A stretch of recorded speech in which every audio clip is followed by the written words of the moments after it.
The gorilla. Hey everybody, welcome to the Combo Podcast. I think everybody heard Chip saying fighting a gorilla. There'll be no context for that. There'll be no context for that at all. But I am your host, Mr. Gimpy, joined as always by the purple gorilla, Chip Monk. What's happening, man? What's up, bro? What's up, man? Just out here livid. You ever play that Gorilla Tag VR mode? I did. It's tiring as hell. It's super fun though.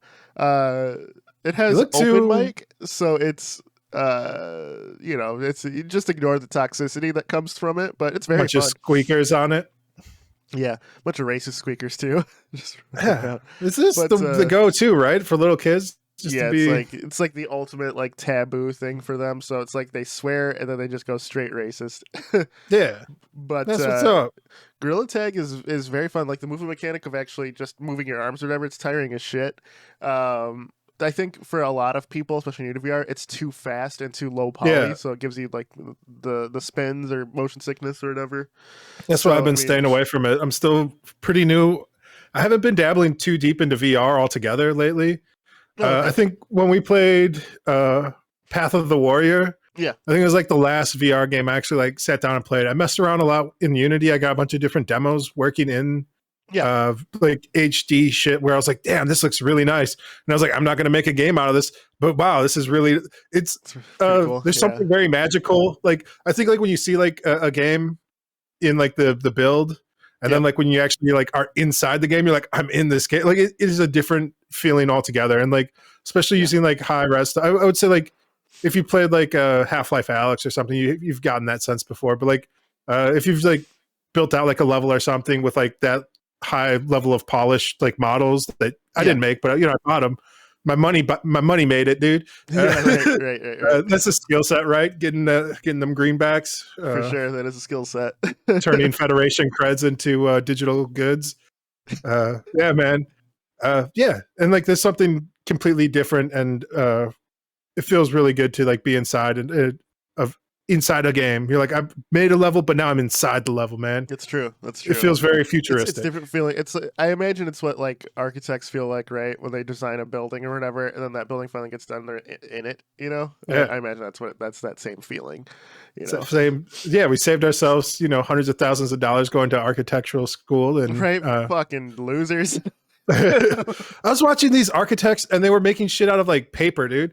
And I was like, Yeah. yo, buy a 3D printer. What are you guys doing? Like, what are they teaching you at this school? Like, what a waste of fucking skills and time. They're like, oh, we got to make a paper mache demo. I'm like, nah, bro, just like 3D print this shit. Like, make it in CAD. Like, if you can like design it there, like, you're like half a step away from like being like somebody else. You could send those plans off to somebody at that point. Yeah. It's I don't want to lie and say I know a lot about the architectural schooling and all of that, but I feel like you're wasting your money. I think like the mathematics and stuff, that's the important part of it. But as far as like making them like build out like paper mache demos of like all the buildings, like that seems like just a waste of time.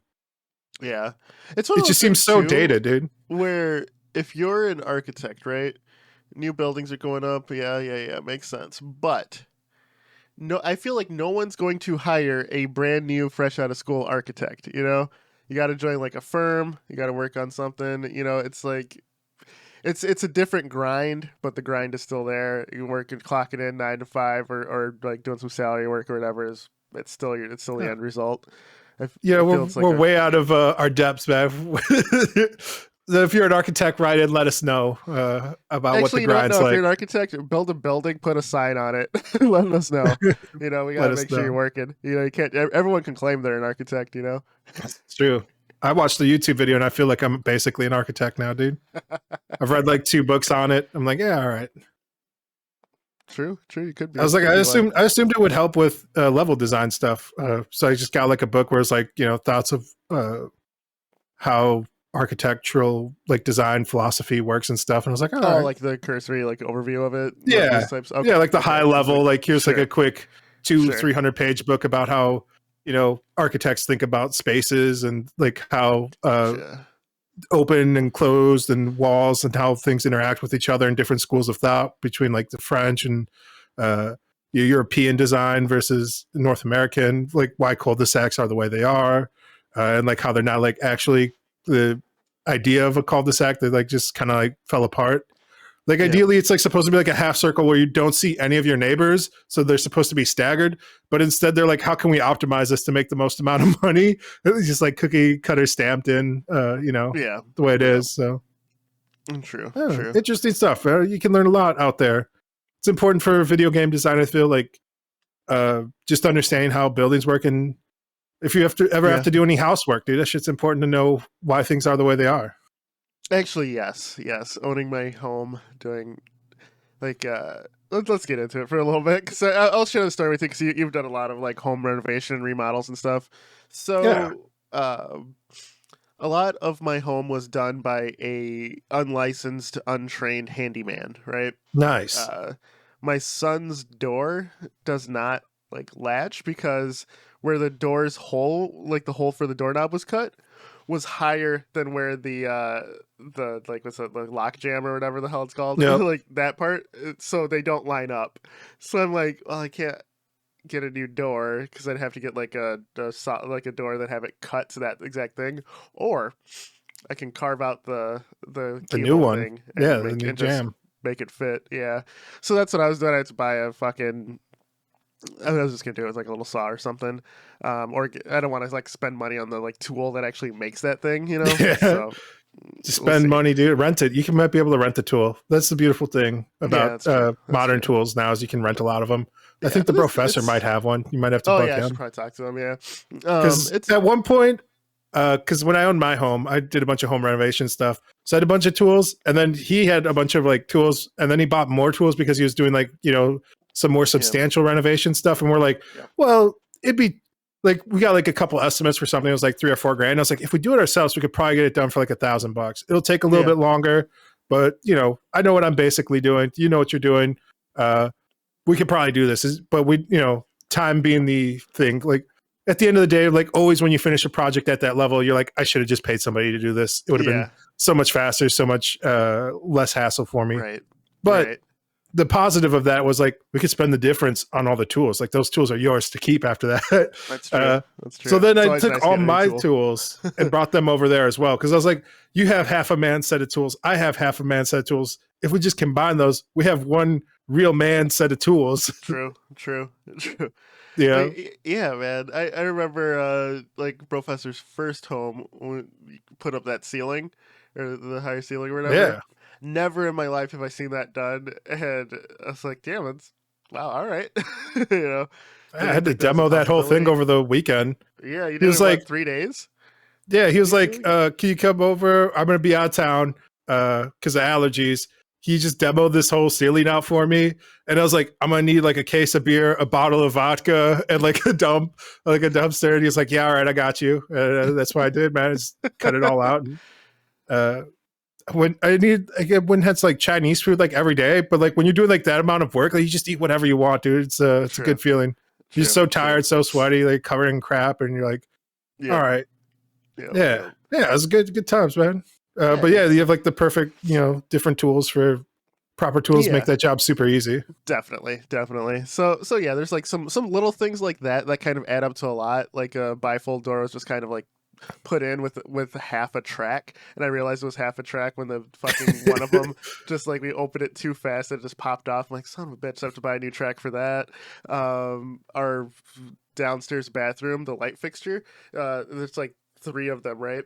And like one of them, it's being held together with a pen cap. One day I looked up and like, what the fuck's this doing here? And I pulled it off and went flipped down. It's like, son of a bitch. So got to replace that. It's the landlord special, man. Yeah. And I don't do electricity, so I'll have to probably have Professor come over and do that. Mess with it. Yeah. I'm just not comfortable. I've been shocked quite a bit. Yeah. It only takes 20, 30 times, and you're like, never again. Yeah. Story behind that is in high school, I had an old cell phone. It was like a Nokia something or other, and like one of those candy bar phones, and the charger was frayed on one side. I don't know how it got frayed, but I would reach over to like just take the charger out of the off when I wake up in the morning, and every morning. So I had to be careful with that. It's like an extra alarm. I know what you're thinking. Why didn't you get a new charger? Well, my parents bought the phone. I didn't have a job at the time. That's it was, Yeah. it's not going to No, it happen. was probably like 40-50 bucks too back in the day for just Yeah. the charger. Yep, To go get it from Nokia, dude.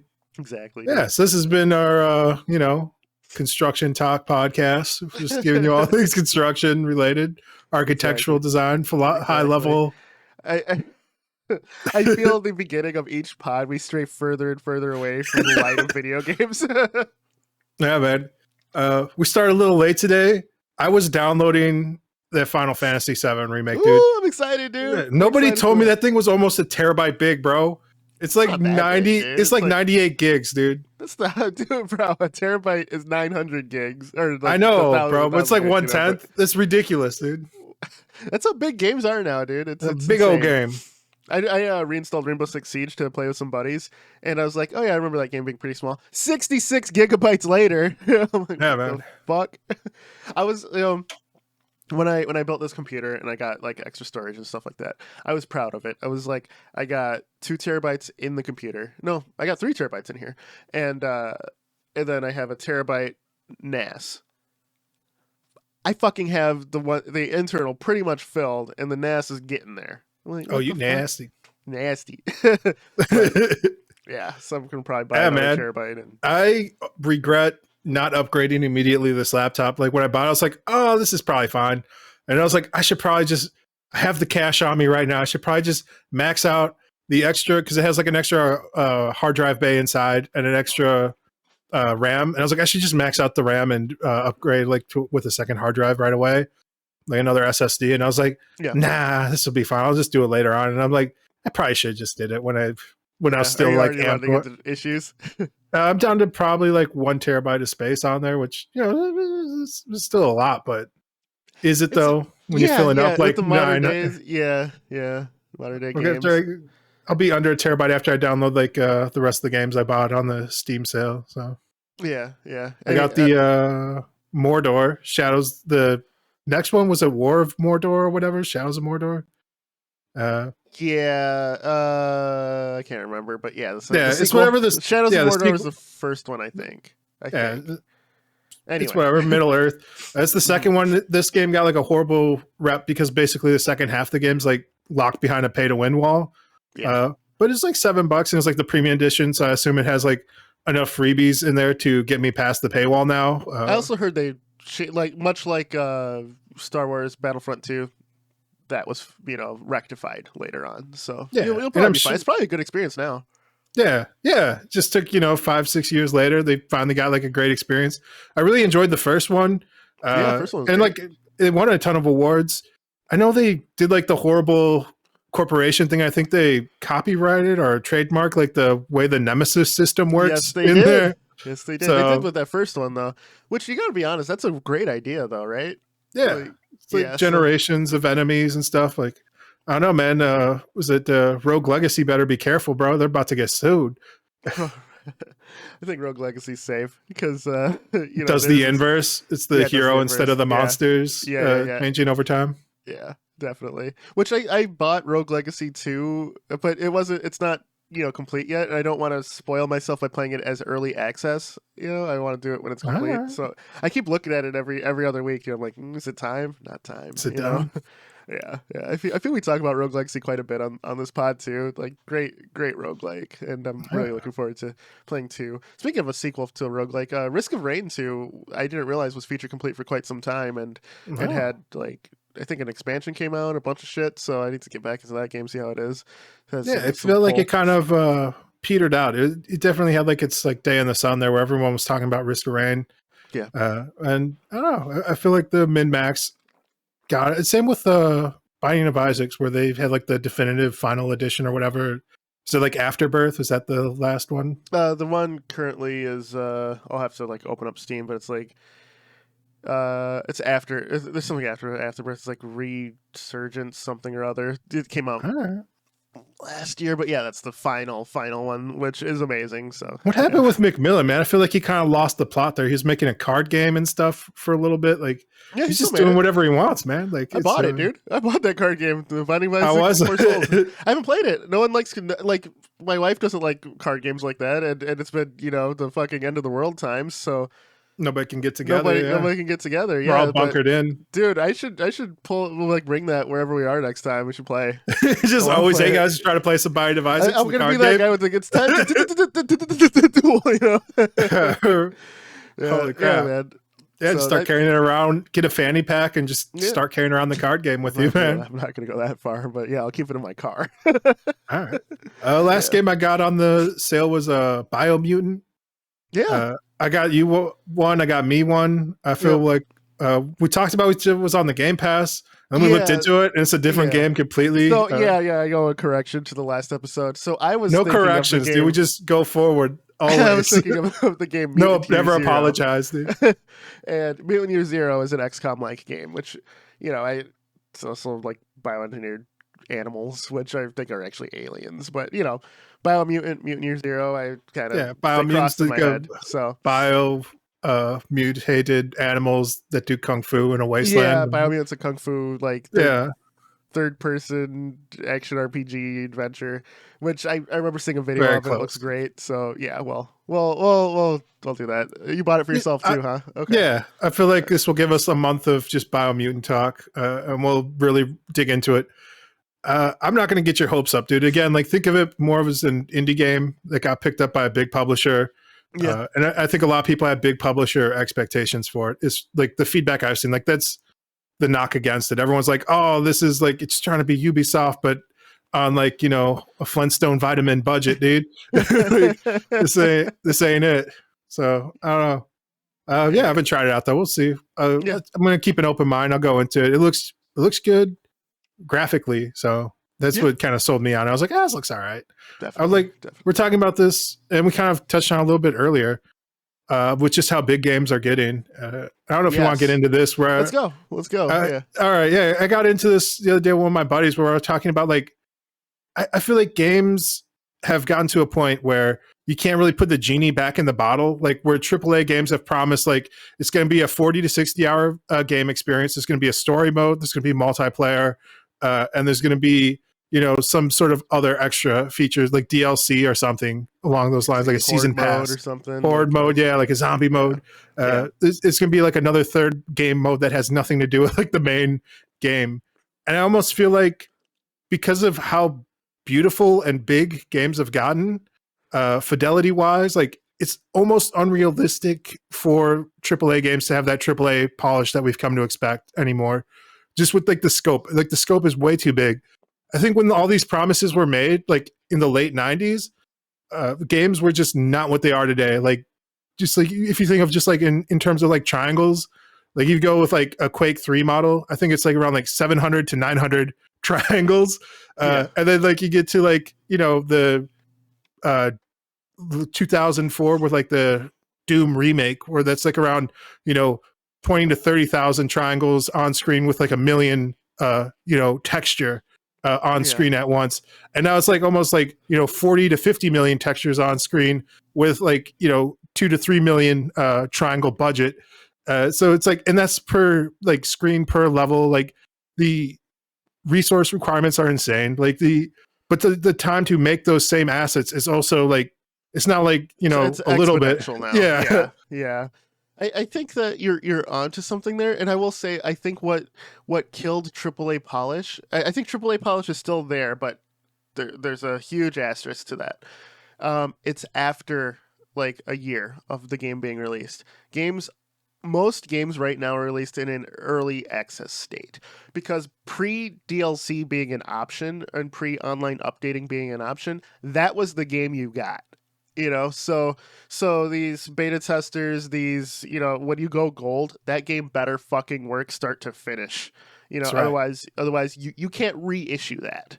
It's out there, it's done. Now, like publishers, like let's bring up our favorite game to shit on or talk about with the wasted squandered potential, Cyberpunk.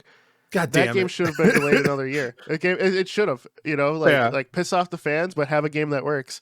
Now they alienated a huge chunk of fans. I still haven't played it because even though I know now that it's fixed, there's enough time. I was like, it took a year and a half to 2 years to actually fix this game. So that means it should have been delayed a year and a half to 2 years.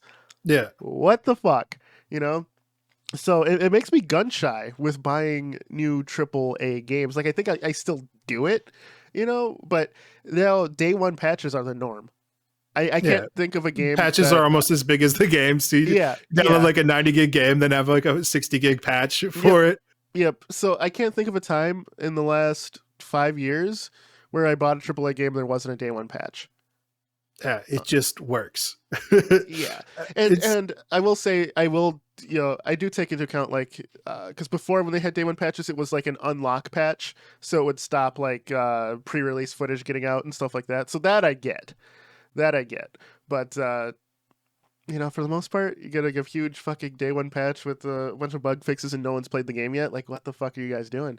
I don't know, man. I think DLC ruined or not DLC, but like online updating on the console side.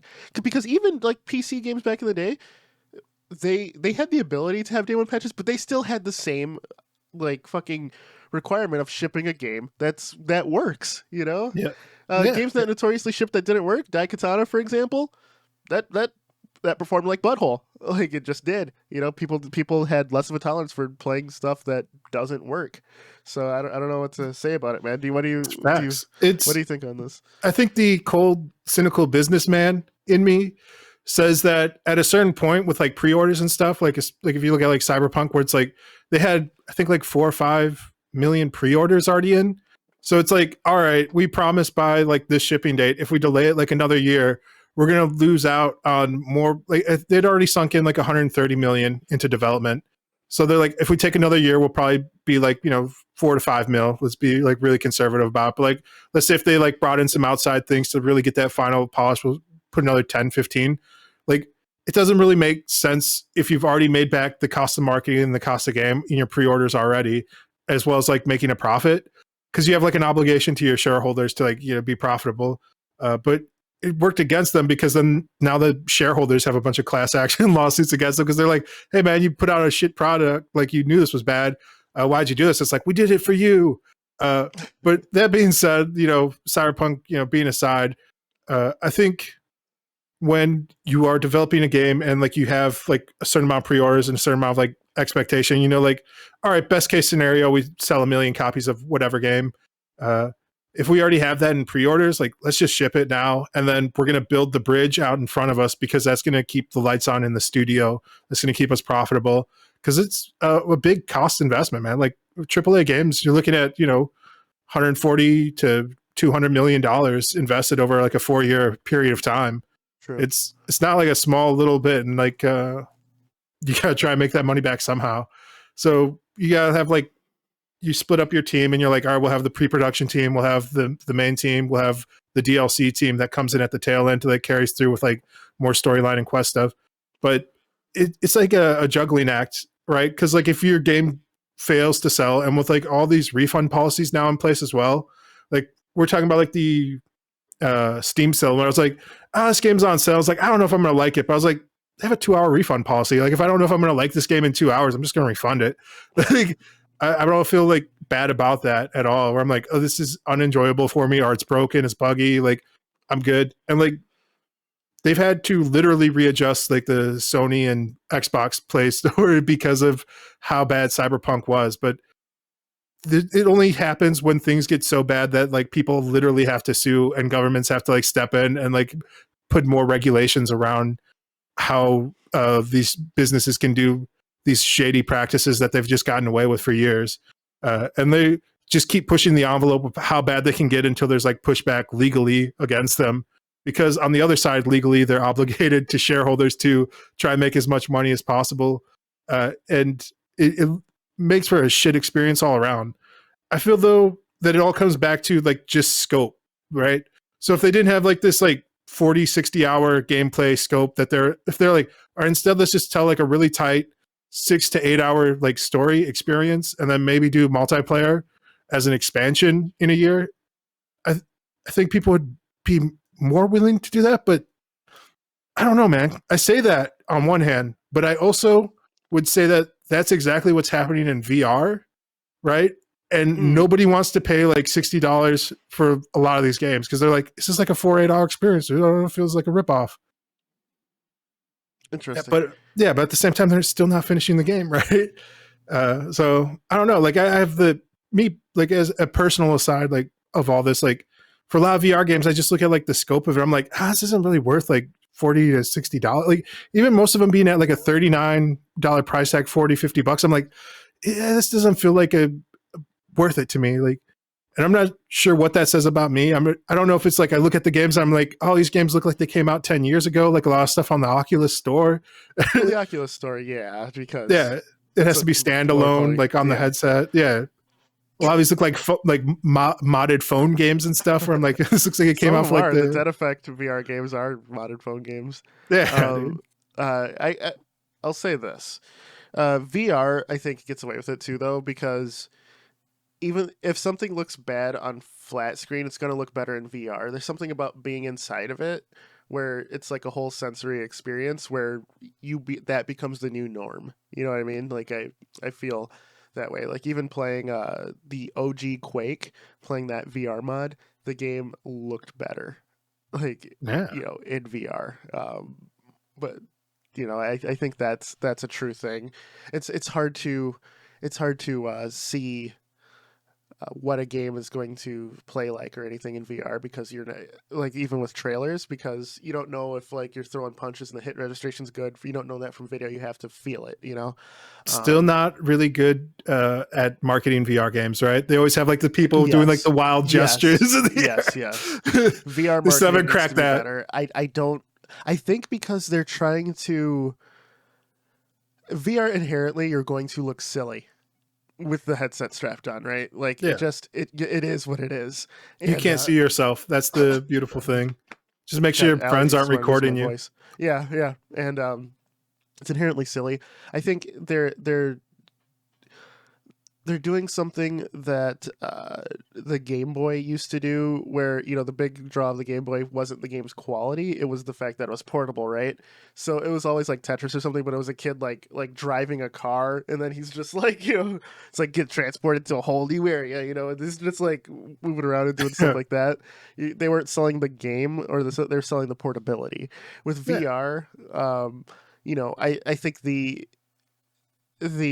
commercials that I've seen for VR, it's always someone like strapping the headset on and then playing, like the Oculus uses the same ones, like that Fitbeat game, I believe, Beat Saber, but it's like not actually Beat Saber. It's just like some commercial knockoff of it, where it's like just slightly off. I think if they showed real games outside of like that exercise game they're always showing, showing the real gameplay, you could flash to people playing it, but don't like give me a fucking action score or like hip hop over score and people are like dancing and doing that. Just show what it looks like for real, I think that would be a lot more successful. I mean, they didn't even have the proper tools yet. Like I know that was one of the big announcements they had at the State of the Metaverse, was they're like, and we're bringing in so you can actually record in like 1080p your gameplay from the headset. And everyone's like, well, no, there's ways now, but from the headset now. Yeah.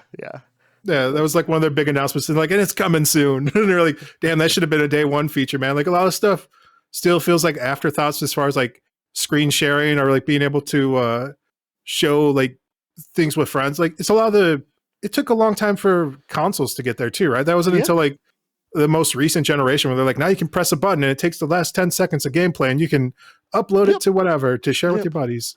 I'd say like the 360 era, that console generation, what's that, the seventh generation, was the burgeoning start of it. Kind of aligned with Justin TV and stuff, and then Twitch becoming what it is. But recording back then, I remember using like Fraps and stuff to record. That was always ass. Yeah. It was always ass, dude. Like before, like the advent of OBS, XSplit, and I won't give the other one like the time of day because of what they did. Doesn't to OBS, even exist anymore. Exactly. It's just like there's better options now. There's free options now, and it just works. Full quality, everything. This is. I think it's like a double-edged. A two-prong attack. They have a marketing problem, but the game length and quality doesn't feel worth it to me personally yet. And like I own a lot of the best games. Like I feel like because people would ask me, because I was talking about it all the time when I first got it, I was like, man, this is great. and they're like, "Oh, should I get one?" I'm like, if you don't mind spending like $400 for like a 2-month experience, because that's about like all there is out there right now. If you have a PC, maybe 3 months worth of like really great fun experiences. You're discounting the replayability of a lot of the games though. Like Yeah, Pistol Whip and Beat Saber get the most play from me. There's other multiplayer things like Poker Stars VR, which we should probably play at some point. Like I'll jump on and play some we poker kept with some people in threatening to do VR. like a poker night, Yeah, we need to a do VR that. poker night. Yeah, that'd be cool. That'd be cool. I went into the VR poker and blew all my coins on the casino, the slot machines, dude. I went in there. I was like, yeah. That's awesome. Then I uninstalled the game. I was like, all right, Did you install it? Oh, you get credits every day. I'm not logging in for daily virtual coins at a virtual casino, bro. That's the lowest of the low. True. But I will say, like, that's led to some of the funniest, like, emergent gameplay because it's just people, you know. It's basically a chat room. So I'm just sitting at a table. These people are like, they're leaning over, lighting cigarettes for each other and stuff like that. And then there's this dude who literally was like, hold on, my girlfriend just came home, and then there's like an argument that everyone can hear. It's it's one of those things where you don't really get that anymore, you know. So I think it's more of the experience than the actual like poker gameplay, you know. All right. So you're saying it's the replay ability for a lot of these titles that are. Brofessor, for example, has like 40-hour in-game hours on Beat Saber alone. You know, he's crushing it, man. Seriously crushing it. He's doing Expert Plus songs and stuff. Every time I like set a new high score, he like spends days just beating my shit. The song Full Charge. It's out there destroying dreams. I got an S rank on it. Missed two notes, right? And I was like, "Here's my high score, dude." He's like, "Oh shit!" He tried a couple days in a row, and he couldn't get it. And then about 3 days later, he messages me, "Double S rank on expert, full combo." I'm like, "I'm not gonna beat that." You know what I mean? I'm like, "You got it, buddy." So it is what it is, man. I think if you open yourself up to like more of games like that, you know, I think you'll get more joy out of it. Like I'll just load up a Pistol Whip, dude, and just start.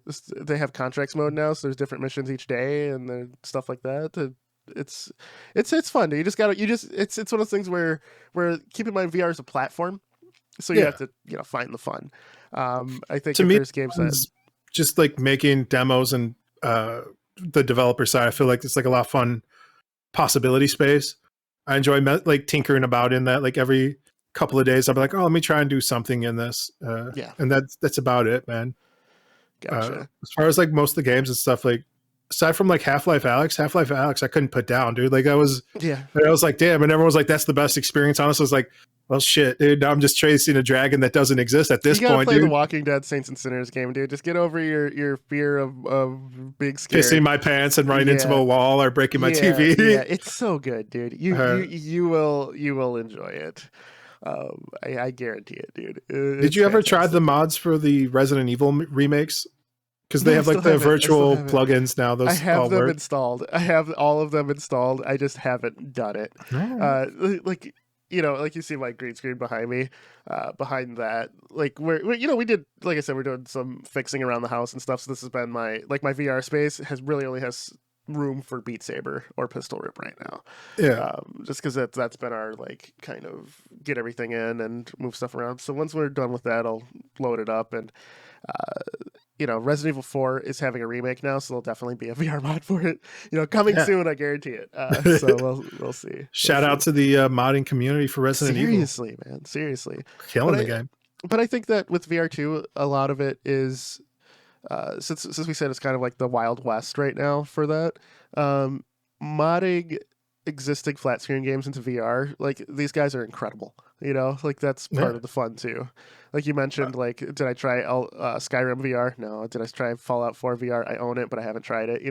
Those are really long games that if you're looking for something long, those games are both established games that are fun. Might as well try it in VR, dude. I don't know, man. It feels like such a quest to play those games. So you don't want like 3 to 4 hour games, but when you have 2 40-hour games just laying at your feet, you're like, nah. I don't know, man. It's You're just hating to hate, bro. I am. No, I want I want a AAA modern game that's like 40 hours, right? I want the Half-Life Alyx set in like a Morrowind universe or whatever, like, or set in like a Fallout universe where it's like it's modern graphics where it doesn't look. I mean, I saw people who download like the HD texture packs and all this stuff, and there's like hand mods and stuff that you can download. Like the modding community on both those games have been phenomenal at like taking the VR experience to that next level to get it pretty close to like the modern AAA, but it's still, man, it's still that old ass engine. It's still kind of janky, and like it's still a lot of like research. I gotta have to spend 40 hours just figuring out how to like properly mod the game to make it like the penultimate playable version in VR. And then at that point, I'm like gonna log in. I'm like, just do it, I guess. But man, for the same amount of time, I could make like a bootleg Half-Life style game, dude. If I spend like 80 hours, like just like working on a game, I could make something. I don't know. I don't know if that scale if you'd complete it, but you could probably have a good working proof of concept. Yeah, I could have like a room or something. I could walk around in. Yeah. So it'd be like we got Morrowind at home. It's the Morrowind at home. Yeah, dude. right. This busted ass jank. Bot models and shit. Just like T-posing like around the room. Yeah, but back to, so has AAA fallen off overall, do you think? Because we said it's not as polished.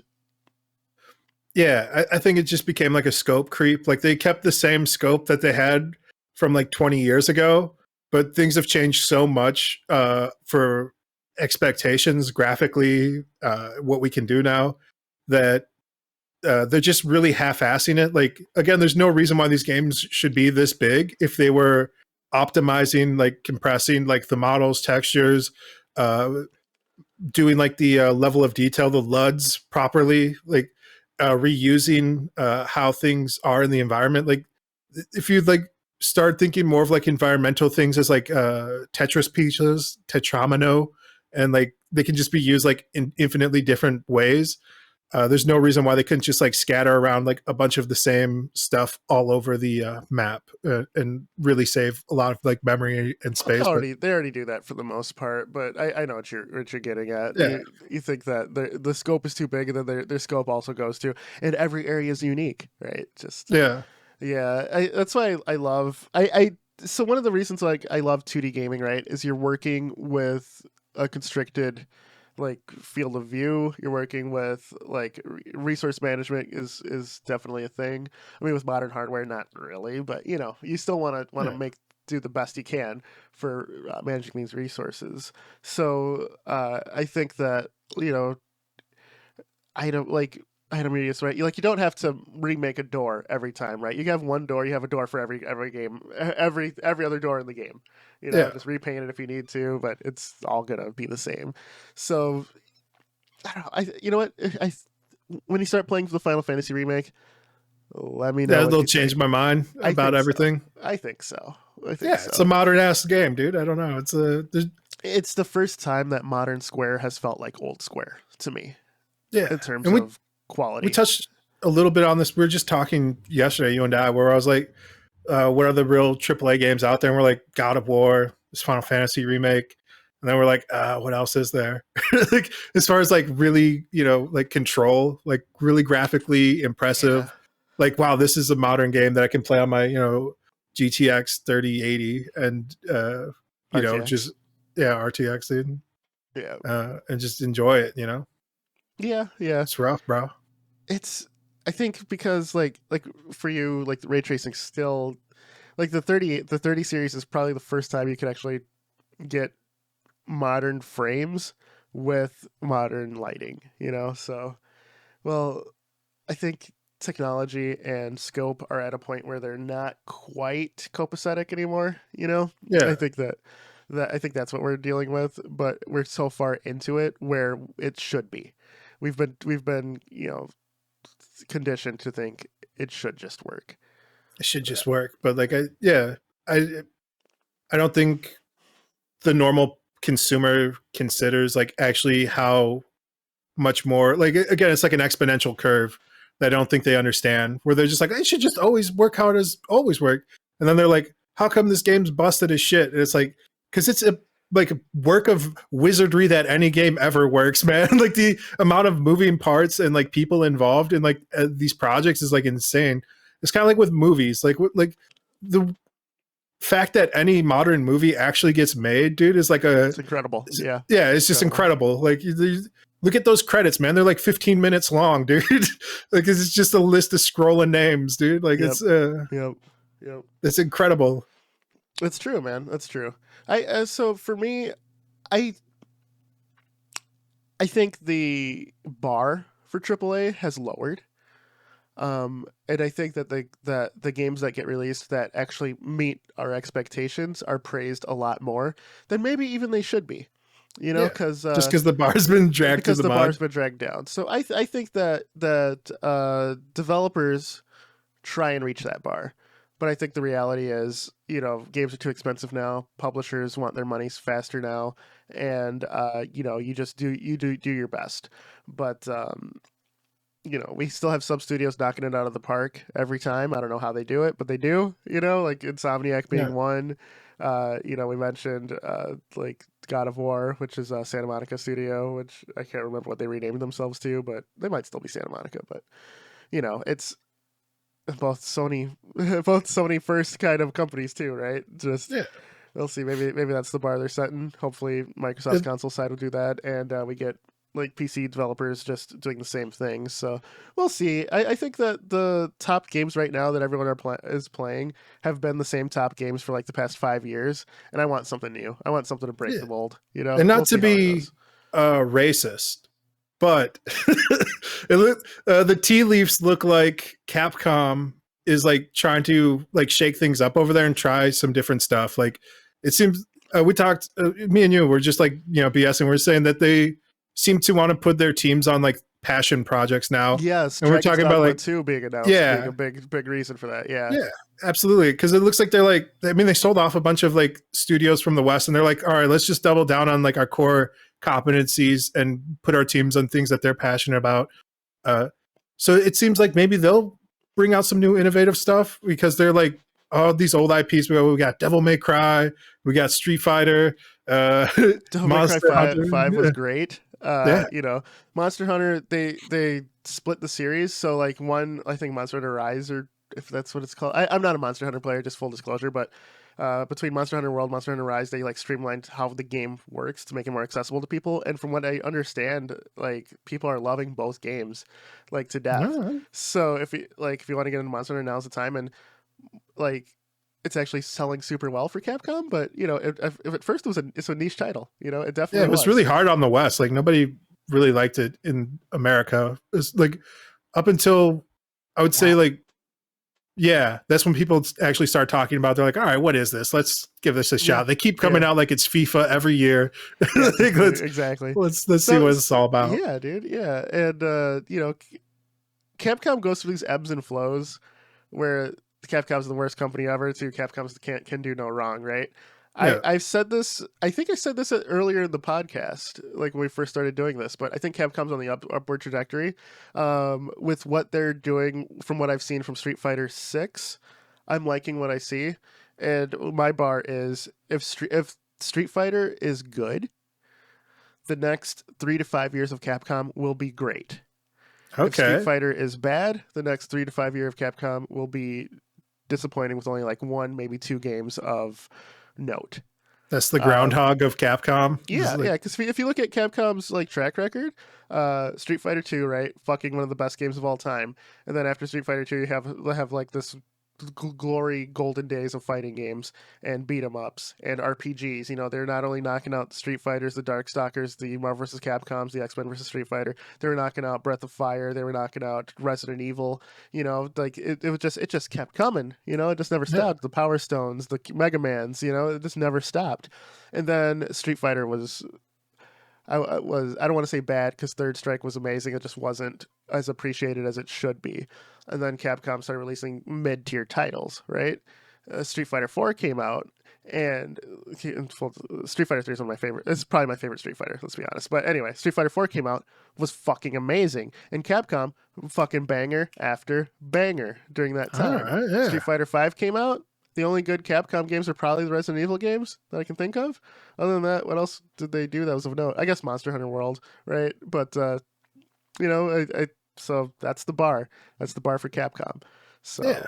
So hopefully they can shake things up and try out some new stuff. It also seems like Microsoft is taking like a bunch of like just AA shots, which is what I've been hoping that a big studio would do for we years. Need more AA games. Yes. Yeah. Just like, hey man, let's kind of like what I was talking about, where it's like, let's make a nice 6 to 15 hour experience that just does a thing where it's like either telling a story or like a really good gameplay loop or whatever. I know like kind of like the hotness was like roguelikes for a few years here. Yep. I feel like I'm burnt out on them. I don't know. Yeah, me too. I'm not. Nah, I love roguelikes. I can play them. I can play them to the end of time, dude. All right, that's fair because you can. Any roguelike, you just boot it up and you can play it forever, dude. Yep. Like I always go through like stopgaps from like Binding of Isaac. Whenever I get back into it, it's like a good 3 months of playing it straight. Like I'm going to at the time. Well, when this pod it comes out, I will have been back from my week-long trip to Alaska to visit my brother-in-law. Shout out Sir Solace, and Sir Trek, my buddy who lives up there too. I will be bringing roguelikes with, you know, like that's in your fanny pack. You know, my bag. I do not own a fanny pack. Don't put that evil on me. I know they're in style now, but I just can't do it. People don't know this, but you could put your drugs in there. On that note, but yeah, I think you're right with Capcom. I think we could watch them. People are sleeping on them right now, dude. I think they're gonna come out with gold. I think you're right. Yeah, it definitely seems like they're trying to shake things up over there, at least with like the retooling of like resources with like their money and everything else. It didn't seem like they're in any sort of financial trouble, so it seems like they're like direction from the top to like make a pivot. Yeah, and they want to like have cold cash on hand to like ride it out, because like we talked about, like you're looking at like, you know, $100 million.